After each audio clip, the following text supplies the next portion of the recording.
உடனே ஒரு நாள் அங்கிருந்து ஆத்துல தண்ணியில நடந்து வர்றான். தண்ணி மேல நடந்து வர்றான். வந்து குருநாதா, உங்களுடைய அந்த உபதேசம் எனக்கு பற்றி எனக்கு படித்து விட்டது. எல்லாரும் ஆச்சரியமா பார்க்கலாம். குருவிட போய் சொன்னாங்க. குருவால் நம்ப முடியல. ஓடி வந்து பார்த்தா நிஜமாவே தண்ணியில் நடந்து வர்றான். தண்ணி மேல நடக்கிறதா சாதாரணமான தெரியாது. அப்பமா பார்த்தாரு. உன்னால எப்படி விரைவா இவ்வளவு தண்ணியில் நடக்க முடியுது அப்படின்னு கேட்டாரு. சுவாமி, எல்லாம் உங்களுடைய அனுகிரகம் தாங்கண்ணா.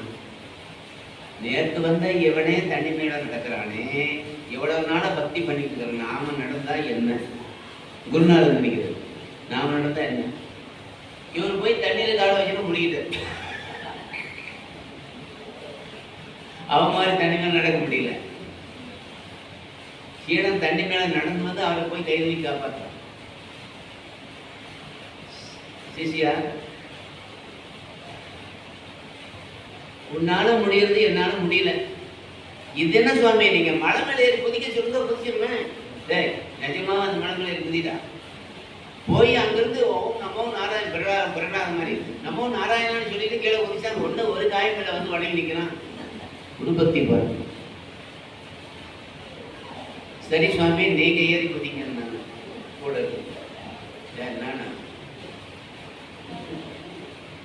சரி, மக்கள் சும்மா விட மாட்டாங்க. நம்ம ஏறி குதிச்சாதான் நம்ம போய் மலை மேல ஏறி குதிச்சாரு பாருங்க. கை காலெல்லாம் ஒழிஞ்சு போய் 6 மாசம் கட்டு போட்டுட்டு ஆஸ்பத்திரி. இது ஏன் நான் சொல்ல வர்றேன்னா, எந்த மந்திரத்திலையும் நம்பிக்கை இருக்கணும். அவன் நம்பினான், இவர் சொன்னதை நம்பினான். இவருக்கு அந்த நம்பிக்கை இல்லை. அதனால இப்ப யாரு குரு யாரு சிசியன்? சரி, அதுபோல இதை இப்படி இருக்கும்போது அங்கடிகம் ஒன்று உணர்ந்தால் இனத்தில் வீழ வந்த முடி தேடும் மரமயது இவன் எடுத்த அமைப்பு என்ற வரை நீர் மோதிரம் ஒண்ணு ஆழ்ந்த கிணத்துல ஒண்ணு விழுந்து விட துருணரை தேடி பார்த்தாரு, கிடைக்கல. உடனே அர்ஜுனன் சொன்னான், எல்லாரும் போய் கிணத்துல படிக்க எல்லாம் தேடுறாங்க, கிடைக்கல. ஏன் இவ்வளவு சிரமப்படைக்கு எல்லாரும் வர சொல்லிட்டு உடனே ஒரு அம்பு விட்டான். உள்ள போச்சு. அந்த மோதிரத்தை கம்பிக்கிட்டு வந்துச்சு. இது அர்ஜுனன்.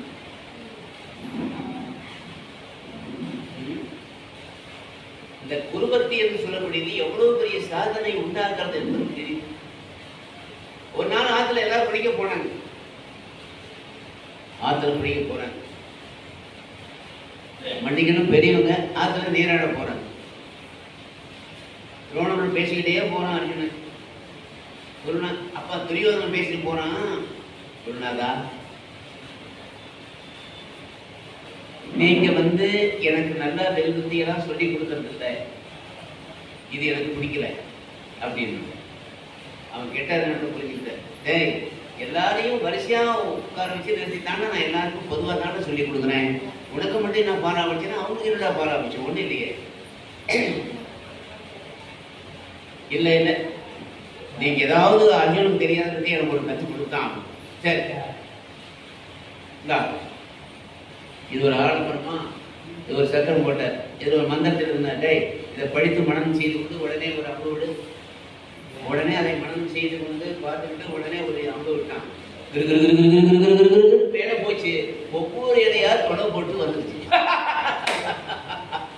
ஆஹா, இது அர்ஜுனனுக்கு கூட தெரியாத வித்தை நம்ம குருநாதர் சொல்லி கொடுத்தாரு. இந்த ஒண்ணு லட்சணத்துல இந்த மாதிரி யாரும் பண்ண மாட்டாங்க. ரொம்ப சந்தோஷமா போறாங்க. பின்னால வந்து அர்ஜுனன் வரணும். அந்த ஆழ்வார்த்த கடையிலே மந்திரம் எழுதி இருக்கிறது, அதை மனப்பாடம் செய்துட்டு அவனும் ஒரு கடையை பண்றான். அதுக்கு இருக்குன்னு வேகமா போய் இன்னொரு பக்கம் ஒவ்வொரு இலையாத ஓட்ட பக்கத்துல ஓட்ட போட்டு வந்துச்சு. ஒரு இல்லத்தை வராங்க. அப்புறம் எல்லாரும் நேரா போறாங்க. அதுக்கு பின்னாடி எல்லாரும் போய் ஆற்றுல தனித்தனியா நீராடுகிறார்கள். என்னைக்குமே தண்ணீரை வந்து நீராடும் போது குளிக்கும் போது இந்த மாதிரி ஆடை இல்லாம குளிக்க கூடாது. தண்ணீரை வந்து சிவமாய் பாவித்து பஞ்சாட்சரம் எழுதி தண்ணி எதிர்த்து நின்று முழுகணுமா. தண்ணியில அசுத்தம் பண்ணக்கூடாது. அப்படி நெய்யதையோடு குளித்தார். உடனே முதலை ஒண்ணே காலை கவி கொண்டது. யாரு? குருநாதர் துரோணர். ஏன்னா முதலைக்கு வந்து தண்ணியில வடு அதிகம், யானையை கூட எடுத்துட்டு போயிடும். யானை அவ்வளவு வலிஞ்சு விடுறது தானே, அதை கூட முதல்ல கால வச்சுன்னு எடுத்துட்டு போயிடும் தண்ணிக்குள்ள, அதுக்கு மட்டும் அவ்வளவு. ஆனா தரைக்கு வந்தா அதனுடைய வலிமை இல்லை. உடனே கௌரவர்களே ஓடிவாருங்க ஓடிவாருங்க ஓடிவாருங்க சத்தம் போடுறார். எவரால முடியல, முடிஞ்சு பார்த்தாரு, ஒன்றும் முடியல. அப்படியே முழங்கால் வரைக்கும் முழுகிட்டு வந்துருச்சு அந்த முதலை. எல்லாரும் துரியோதனாயகன் 100 பேர் ஓடி வந்து கல்லு மண்ணு எல்லாம் வாரி வாரி அவங்களே அடிக்கிறாங்க. டேய் என்ன கொண்டு போடுது, ஏன்னா முதலையை கொண்டு என்ன கொண்டு போடுது, லெட்டுறாங்க.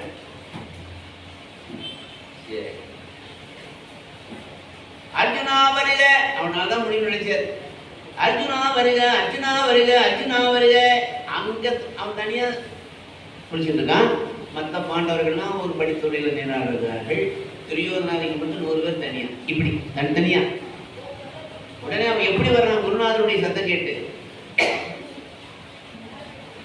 முத்தி முனிதாலினைய நீன்படுத்தடும் தலை முதல் அவர் முற்றான் எனது சிற்சில வெடியர் படரும் தமவர்களை கொடு சென்றது நின்று விடமே பத்திகின்ற வெந்து ஒன்று இவகம் அணைக்க மறு வரவை விசவந்த நெடுமார் கைத்திரி பொங்கனையும் பெரியதை பழைய காண்புதலையும் துணி செய்தான்.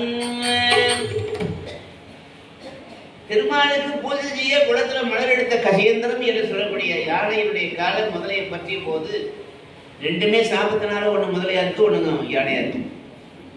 அந்த நேரத்துல மகாவிஷ்ணு அவருடைய பூர்வ ஜென்மத்து ஒரு பிராப்த முறையாக அந்த யானை அந்த முதலையிலிருந்து விடுபட முடியாம ஆதி மூலமே அழைச்சிடும்.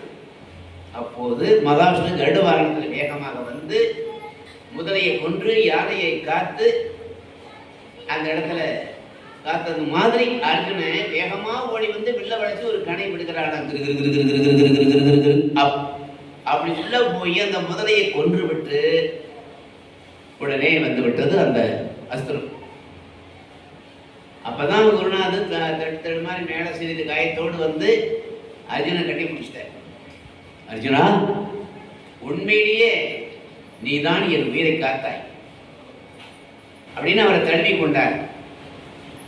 உயிரே போயிருக்கு நீ இல்லைன்னா, உயிர் பார்த்த உத்தமனே நன்றி உனக்கு, அதுக்கு பதிலாக ஒன்று பிரமாசனம் தான் விடுகிறேன் நன்றி மந்திரத்தோடு, இதை நீ பெற்றுக்கொள். உனக்கு தேவைப்பட்ட போது மிகப்பெரிய ஆபத்து வரும்போது இதை நீ விடுவாயாக இன்னும் மந்திரம்லாம் சொல்லி கொடுத்த பிரம்மசிரஸ். இது வரத்தினாலும் பெற முடியாத ஒரு கணை, இது ஏதோ அர்ஜுனனுக்கு கிடைத்தது. அந்த மாதிரி குருநாதருடைய உயிரை காப்பாற்றினவன் இவர் தனுசு. இந்த பிரம்மசரசு கொடுத்த உடனே அவருடைய அப்புறம் துரோணருடைய மக அஸ்வத்தாமா சொல்றான், தந்தையை நான் உங்க மகனாச்சே, நீங்க எனக்கு கொடுக்க வேண்டியதை விட்டுட்டு அர்ஜுனன் போய் கொடுக்குறீங்களேன்னா. டேய், துரியோதன சாப்பாடு சாப்பிட்டோன்னு உனக்கும் பொறாம வந்துருச்சான்னு கேட்டார். அர்ஜுனனுடைய திறமையை பார்த்து என் உயிரை காத்ததுக்காக கொடுத்ததுறாது, அதுக்காக நீ ஏன்டா அப்படி பொறாமப்படுற அப்படின்னு இன்னும் அவனுடைய பெருமையை நீயே தெரிஞ்சுக்கொண்ட. இந்த மாதிரி வருகிற திரும்பி வர வழியில ஆழமானத்துல 2 துளை இருக்குது. ஆஹா, பார்த்தான் துரியோதனை. குருநாதா, யாருன்னே தெரியல, நான் பக்கத்துல ஓட்டோன்னா பக்கத்திலேயே 2 துளைகள் இருக்கிறது அப்படின்னு. பின்னால வந்த அர்ஜுனன், நான் தாண்டா அதை செஞ்சேன்னா. இவனுக்கு முகம் அப்படியே வாழைப்பூ மாதிரி அப்படியே கொஞ்சம் சுருங்கி போச்சு. துரியோதனன் தகைத்தார், அர்ஜுனனை பகைத்தார்.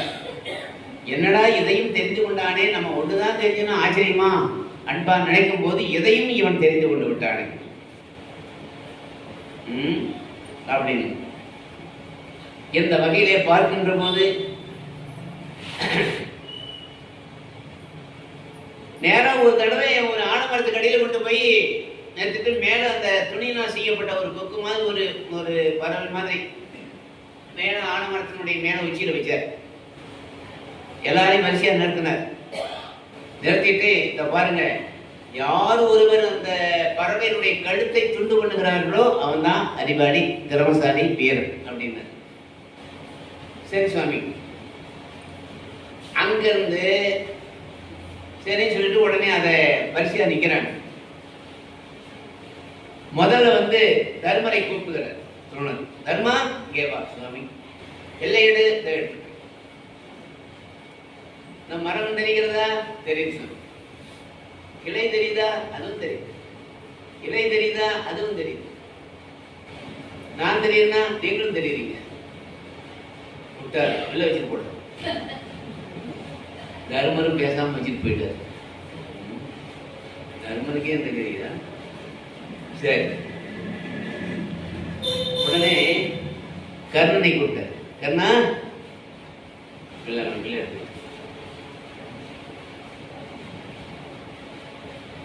டேய், இந்த மரம் தெரியுதாடா? தெரியுது சொன்ன. கிளை தெரியுது, இலை தெரியுது. அப்போ அந்த கழுத்துல அது பறவை தெரியுதா? அதுவும் தெரியுது. முட்டாள் வெளில வச்சுட்டு.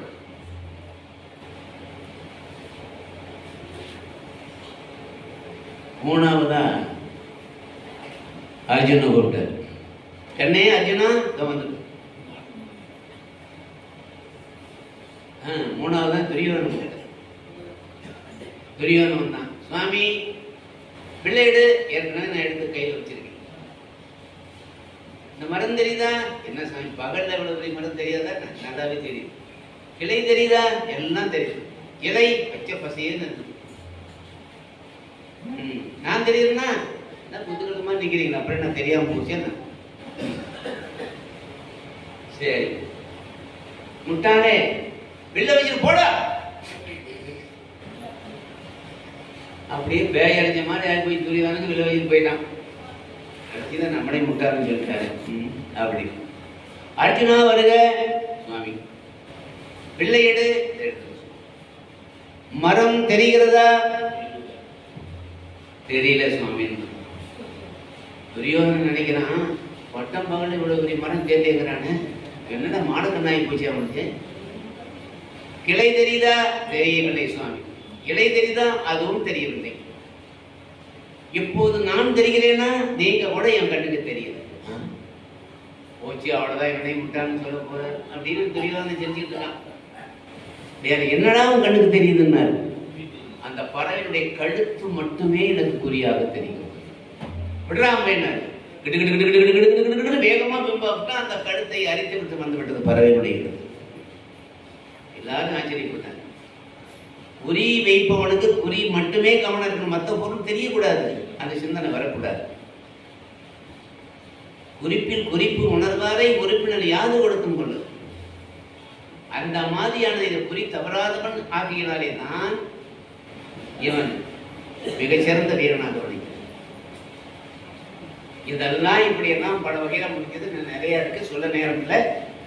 அதனால இப்போ வில் அரங்கேற்றம், அதாவது இந்த கத்துக்கிட்ட வித்தை எல்லாம் சபையோர் இடத்துல காட்டுகிற திறமையை காட்டுகிற ஒரு வித்தை. அதுதான் இப்ப சிலை கூறு விதற்குறு குலகமலர்த்துவர் சிலை காண்பின் எனவே கலை புறவியூர் திருவைந்தெழுது புக்கணன் அகத்துணர்வு மிக்க கலையோ நம்ம பார்வதி பதே.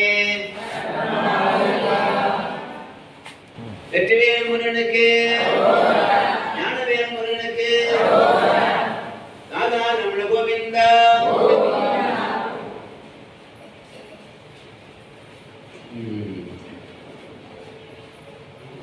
இப்போது துர்காதேவியை போர்க்குரிய துர்காதேவியை வணங்கிவிட்டு கலைகளுக்கெல்லாம் அதிபதியான சரஸ்வதி தேவியை வணங்கி இந்த விடுதலை செய்ய போறார்.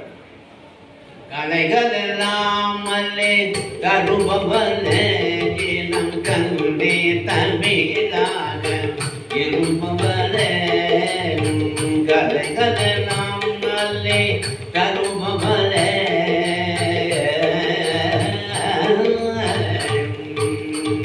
உழவரெல்லாம் புகழும் கலைமகனே.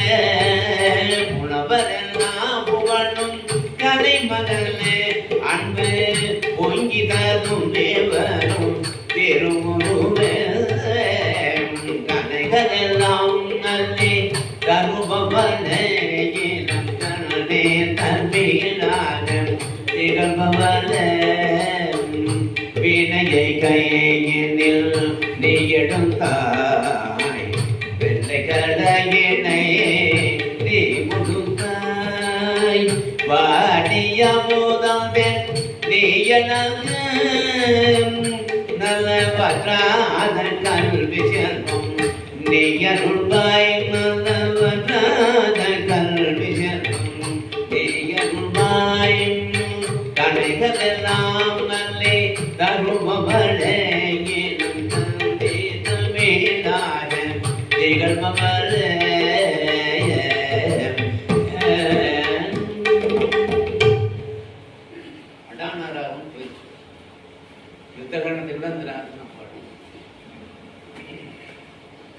அந்த சபையிலே சிற்றூர்களிலிருந்தும் பேரூர்களிலிருந்தும் பட்டணங்களிலிருந்தும் ஏராளமானவர்களிருந்து கூடியிருக்கிறார்கள்.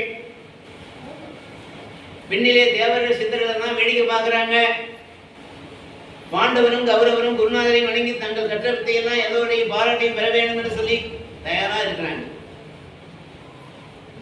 ஆயுதம் அநேக விளமான பணம் நலவுறவை செய்யும் அந்த பாயும் எவமா விரதம் ஆசியரும் ஒருவர் மனம் மனதறி மரம் கடனையும் செய்யூர் மாட நிலைந்து திகிருந்த தெரிந்து குடும்பம் அவைதே அதில் வாயு கதி அல்லது மனித கதி அல்லவென மன்னன பொருள் பலவிதமான ஆயுதங்களை எடுத்து அழகான முறையிலே பயன்படுத்தி செய்கிறார்கள். நகுலனும் துச்சாதனும் வாழ்போர், அதுல பரிசி 2 பேர் வாழ்போர் செய்கிறாங்க. மின்னதை போல் வாழ்ந்தது துச்சாதனுடைய வாழ நகுலன் வெடித்து விடுகிறார். இப்படி நுண்மை, வன்மை, சலம், நிச்சலம் 4 வகையான ஒரு பில்கத்தினுடைய திறமை, 4 வகையாக காட்டுவது. எப்படியாக எல்லாரும் அவங்களுடைய ஆற்றலெல்லாம் காட்டி, திறமையெல்லாம் காட்டி சபையிலே எல்லாரும் பாராட்டுவாங்க. நேரம் கருதி வருகிறேன். இப்போ துரியோதனனுக்கும் பீமனுக்கும் கதாயுதம் பேசு.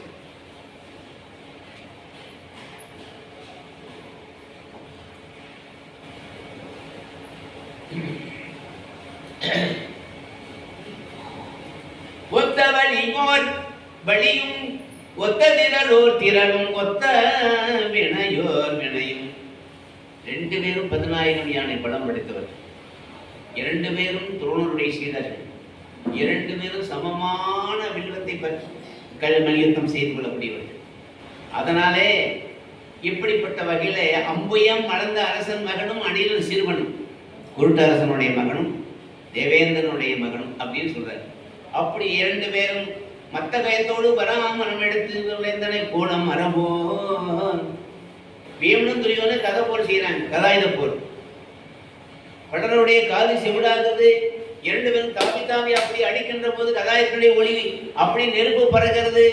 4 பக்கம் வட்டம் வட்டமாக சுற்றி சுழன்று மேலே எழுந்து கீழே குதித்து மறுபடியும் தாவி மறுபடியும் அந்த கதாயத்தை எடுத்து ஒருவரோடு ஒரு அறுத்து இப்படி எல்லாம் அடித்து பயங்கரமான அந்த சபையை நடுங்கும்படியாக 2 பேர் யுத்தம் செய்யறாங்க. அப்படி நடக்கும்போது இடமளமாக மண்டலமாக சுழன்று கிடுகிடுகிடு பயங்கும்படியாக வானத்தில் மேலே எதிரி பாய்ந்து உடனே அடிக்கின்றான். அவன் இவனுடைய தோலை அடிக்கின்றான், உடனே அவன் முதுவை அடிக்கின்றான். இப்படியே இருக்கக்கூடிய அந்த சமயத்துல இந்த சமயம் பார்த்து எதையே காரணமா வச்சு இந்த பீமனை கொன்று விட வேண்டும் என்று தவறான முறையிலே போர் செய்கிறார். கதாயுத போர். யார்? துரியோதனன். ஆகவே துரியோதனன் பீமன் அடித்து கீழே தள்ளினான். துரியோதனன் பீமனை இந்த 2 சந்தர்ப்பத்தை பயன்படுத்தி கொண்டு இவன் தவறான வழியிலே தொடங்கிகள் அடிக்கிறான். அப்போது அந்த அடிக்கின்ற போது அந்த நேரத்தில் இவன் வெளி தாங்காம துடித்து மறுபடியும் அடித்து அவனை கீழே தள்ளுகிறான். இந்த நேரத்துல அஸ்வத்தாமா நீங்க 2 பேரும் கதாயுத பரிசு செய்கிறீர்களா, இல்லை அடித்து கொண்டு மாண்டு விட நினைத்திருக்கிறீர்களான்னு 2 பேர்த்தையும் விலக்கி விட்டுட்டான் அஸ்வத்தாமா. என்ன நடக்கணும் முடிவா தெரியாமையே. இப்போது அர்ஜுனன் எழுந்து தன்னுடைய திறமையை காட்டுகிறார்.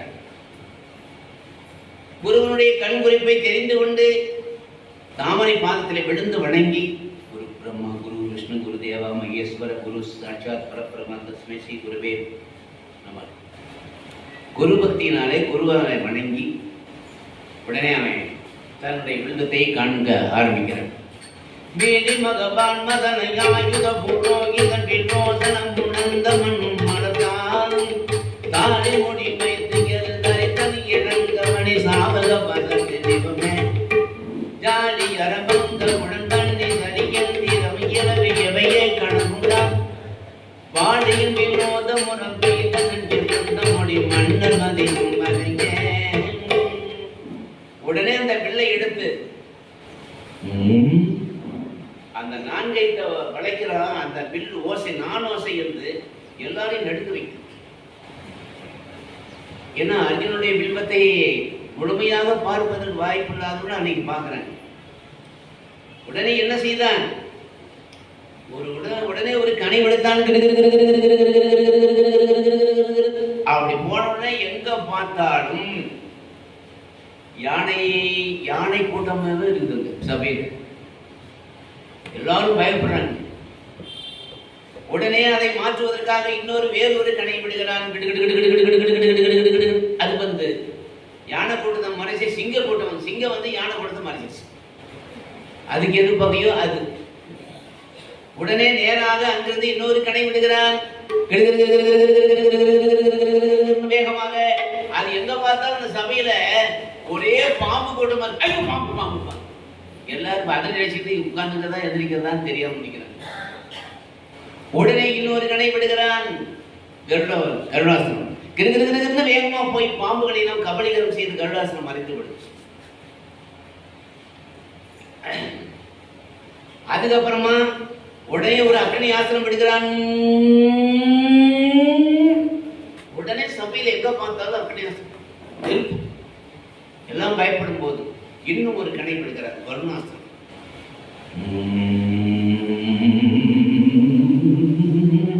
அது வருது. அந்த நெருப்பை அடைத்து விட்டது வருணாசனம். ஒண்ணுக்கொண்டு எது பகையோ அது ஒண்ணுக்கொண்டு மாற்று கனை விட்டு அதையெல்லாம் மாற்றுகிறார். இதே போல இன்னொரு கனை விடுகிறான். வேகமான முறையில் கிடுகிடுன்னு வந்து அந்த சபையை இருளாக்கி ஒருத்தமோ ஒருத்தர் தெரியல. அப்புறமா மறுபடியும் சூரியாஸ்திரம் விடுகிறான். கிடுகிடுன்னு வேகமாக சபையிலே மறுபடியும் வெளிச்சம் வருகிறது. இவ்வளவும் ஒண்ணுக்கொண்டு விசித்திரமான முறையில அவன் வில்வத்தை சொல்லிக் கொடுக்கிற சமயத்துல செய்கிற சமயத்துல சபையில் எல்லாம் அர்ஜுனன் வாழ்க, அர்ஜுனன் வாழ்க, அர்ஜுனன் வாழ்க வாழ்த்துனான்.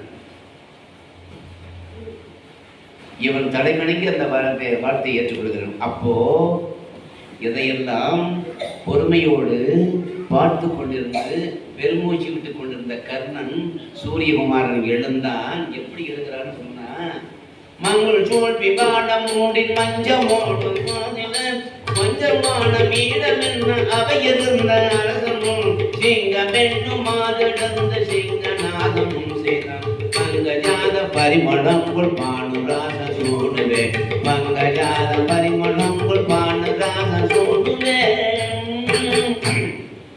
சிங்கம் போல இருந்து வந்த கர்ணன். உலகிலே அர்ஜுனன் தான் பெரிய வீரனா? அவனை விட்டால் வேற வீரன் இந்த உலகத்தில் இல்லையா? என்னுடைய சாமர்த்தியத்தையும் திறமையை நீங்கள் பார்த்துவிட்டு அதை சொல்ல வேண்டும் என்று ராஜன் நடையோடு வந்து சபையினரை ஒரு முறை பார்த்துவிட்டு உடனே தன்னுடைய அங்கே பிள்ளை படைத்து குருவை வணங்கி பிள்ளை படைத்து விடுகிறார். அங்கிருந்து கிட்டு வேகமா வருது. முதல்ல குருநாதரை வணங்கிட்டு சபையோட வணங்கு. இன்னொரு கனை விடுகிறான். வேகமா வந்துச்சு. மின்னல் வேகத்துல என்ன பண்ணுது? எல்லாரும் பொன்னாட போத்துன மாதிரி ஒரு மாயி. இன்னொரு கனை விடுகிறான். அங்கிருந்து அப்படியே பொற்காசா போட்டு. இப்போ அர்ஜுனனே செய்யாத பில்பத்தையை அந்த திறமையை இப்போது கர்ணன் காட்டுகிறார். அப்ப என்ன செஞ்சாங்க? இது ஒரு மாறுதலா இருக்கே அப்படின்னு சொல்லிட்டு எல்லாரும் சபையில் இருக்கிறவங்க போறா, கர்ணன் வாழ்க, கர்ணன் வாழ்க, கர்ணன் வாழ்க, கர்ணன் வாழ்க. முதல்ல என்னடான்னா அர்ஜுனன் வாழ்க, என்னடானா கர்ணன் வாழ்க. எந்த பக்கம் ஜெயிக்கிறாங்களோ அந்த பக்கம் வாழ்க. அப்படி காணும். அதனால அப்படிப்பட்ட வகையில தான் பெரிய வீரன் என்று இவனுக்கு ஒரு கர்வம். சின்ன பிள்ளைங்களாம் கேள்வி கேட்டா நல்லா சாமர்த்தியமா ஒழுங்கா பணிவா பதவி சொல்லணும்னு ஒரு தாத்தா ஒருத்தர் சொல்லிட்டு இருந்தாரு. வந்தாரு. அவங்க பேரன் கேட்டுக்கிட்டே இருந்தான், தாத்தா நான் சொல்றதையும் நீங்க கொஞ்சம் பொறுமையா கேட்குறீங்களா, பதில் சொல்லுங்கன்னு. சொல்றா, தாத்தா வைத்தியத்துக்கு வைத்தியம் பண்ற வைத்தியத்துக்கு பைத்தியம் முடிச்சா வைத்தியத்துக்கு வைத்தியம் பண்ணுவாரா? வைத்தியத்துக்கு பண்ணிக்கு வர பல்லது பைத்தியத்துக்கு உள்ள வைத்தியம் பண்றதுக்கு பார்த்து வைத்தியத்தை வந்து பைத்தியத்துக்கு போது நிறுத்துறேன். எனக்கு பைத்தியம் முடிஞ்சு போடுடா நீ சொல்றது மாட்டேன். இப்போ குழப்பிட்டாரா இந்த பையன் அவங்க தாத்தாலே குழப்பிட்டான். எது சொல்றானே தெரியல. அது போல வல்லவழுக்கம் வல்லவன் வைகத்தில் இருப்பாங்கன்னு சரியா தான் இருக்கு. அப்படிப்பட்ட வகையிலே பார்க்கின்ற போது நீ தான் ஒரு பெரிய வீரன் நினைச்சிட்டு இருக்கியோ அப்படின்னு சொல்லி எல்லாரும் நினைக்கும் போது அவனுக்கு ஒரு கர்வம் வந்துச்சு. கர்ணன் வாழ்க்கைன்னு சொன்னா அவனுக்கு ஒரு கர்வம் வந்துச்சு. நெஞ்சு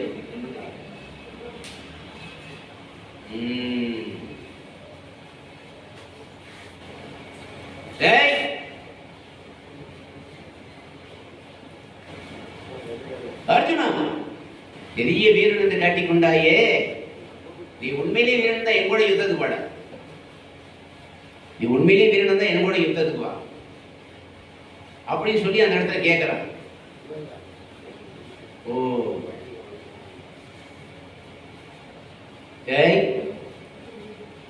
உன்னிடத்துல நான் வந்து தோற்று ஓடி விடுவேன் என்று நினைத்து இப்படி இந்த கேள்வியை கேட்கிறாயா? என்னுடைய வீரம் தெரிந்தும் நீ கேட்கிறாய் இல்லையா? நான் எதுக்குமே தயார் தான் அப்படின்னு சொல்லிட்டு 2 பேரும் சரிசமமா யுத்தத்துக்கு எழுந்து நிற்கிறாங்க, அர்ஜுனனும் கர்ணனும். உடனே வேகமான முறையிலே அங்கிருந்து எழுந்து தன்னுடைய திறமையை காட்டுவதற்காக எழுந்த போது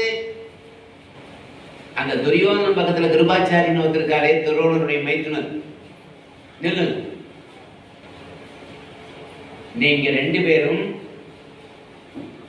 போர் புரியும் போது அரசகுமாரனா விளங்கக்கூடிய அர்ஜுனனை ஒரு தேரோட்டி மகனா இருக்கக்கூடிய கர்ணன் எதிர்க்கக்கூடாது. இது அரச விதிமுறை அல்ல அப்படின்னு சொல்லிட்டான். அந்த கிருபர் சொல்லிட்டார். இவனுக்கு அப்படியே ஒரு சாணாக குறுகி போய்விட்டது கர்ணனுடைய. உன்னை வெட்டி வழிபடுத்து காத்துகிறேன், அங்கே உன் தலையை வெட்டி இவன் சபதம் பண்ணான். இந்த நேரத்தில் நம்ம இவனை தனியா விடக்கூடாது கர்ணனேன்னு இவன் நினைச்சான். ஒரு சமயோசித புத்தி செய்யறான். யாரு? துரியோதனன். எல்லாரும் இவனை தேரோட்டி மகன்னு கேள்வி பண்றாங்க. இவனை நம்ம உயர்ந்த நிலைக்கு கொண்டு வரணும்னு சொல்லி நினைக்கிறான்.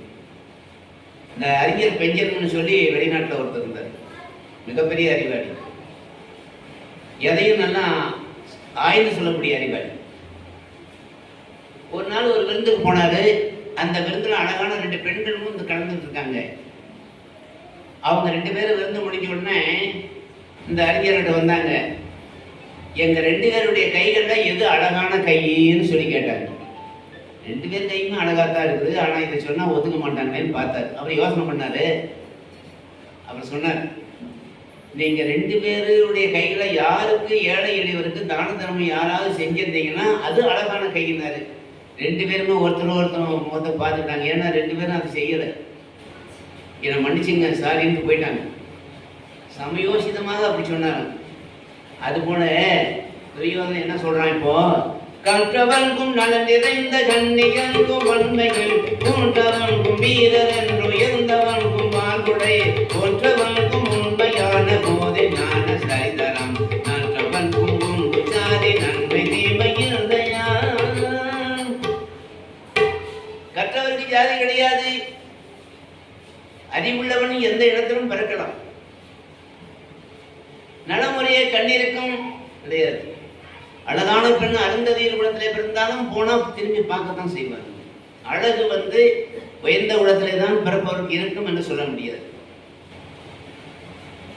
வன்மையை உற்றவருக்கு ஈவு இரக்கம் கருணை என்பது இனத்தை பார்த்து அமைவதில்லை. வாரி வழங்கக்கூடிய வள்ளல்கள் எல்லா இனத்திலுமே பிறப்பார்கள்.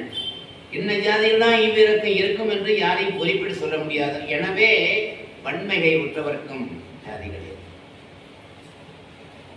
வீரன் என்று உயர்ந்தவருக்கும் வீரம் வந்து எங்கே வந்து ஜாதியை பார்த்து அமைவதில்லை. எந்த குலத்திலே பிறந்தாலும் வீரனாய் இருப்பவர்களை வெறுக்கிறார்களா? இராணுவத்திலே எல்லா விதமான இனத்துக்காரங்க தானே இருக்காங்க. அங்க வீரத்துக்கு தானே முதலிடம். வாழ்வுடை கொற்றவர்க்கும் மன்னவராய் எவர் இருக்கிறாரோ அவருக்கு ஜாதி கிடையாது. இப்போது கூட பல இனத்தவர்கள் மந்திரிகளாக வரலையா? தாழ்த்தப்பட்டவனுக்கு தானே சலுகை அதிகம் கொடுக்குறாங்க, பதவியும் கொடுக்குறாங்க. மன்னராய் எவர் வேணாலும் வரலாம் இல்லையா? அதே போல ஞானிகளுக்கும் ஜாதி கிடையாது. ஞானம் என் சாதியை பார்த்தா அமைது. சில பேருக்கு ஞானம் என்பது ஞானம் பேர் வச்சிருப்பாங்க, அஞ்ஞானமா இருப்பாங்க. அது இயற்கையா அமையணும், அது இனத்தை பார்த்து அமைவதில்லை. இன்னும் ஒண்ணு சொல்லுகிறார், அறிவெறந்த தன்று தோணில் பறவையும் முனியும் பருதுவாதம் வேந்தனும் ஒருவையும் கண்டிருந்ததும் சரந்தி நல்லவோ அரியவென்றி முருக வேணும் அடிகளும் பிறந்தனே. அரியவென்றி முருக வேணும் அடிகளும் பிறந்தனே. அறிவிருந்ததன்று தூணில் இந்த தூணிலே இருப்பானா உன்னுடைய நாராயணன் என்ற இரணையன் கேட்கும் போது இருப்பார் விடகலாக பக்தனுடைய வாக்கு மெய்யாக்க வேண்டும் என்று தூணை பிளந்து கொண்டு வந்து நரசிங்க வடிவமாகி வந்து அந்த இரணையனை இழித்துக் கொண்டார். அதனாலே நரசிங்க மோதி யாராவது வழிபடாமல் இருக்கிறார்களோ? இல்லை. அருணும் வேயினாயினான் ஒரு காரணத்துக்காக வந்து மூங்கில் வடிவாக நின்றார். அதான் திருநெல்வேலி. அதனாலே அவன் மூங்கிலாக வடிவம் எடுத்துக் கொண்டு வந்திருந்தான். பறவை உண்ட பரத்து வாசன் மனிதனும்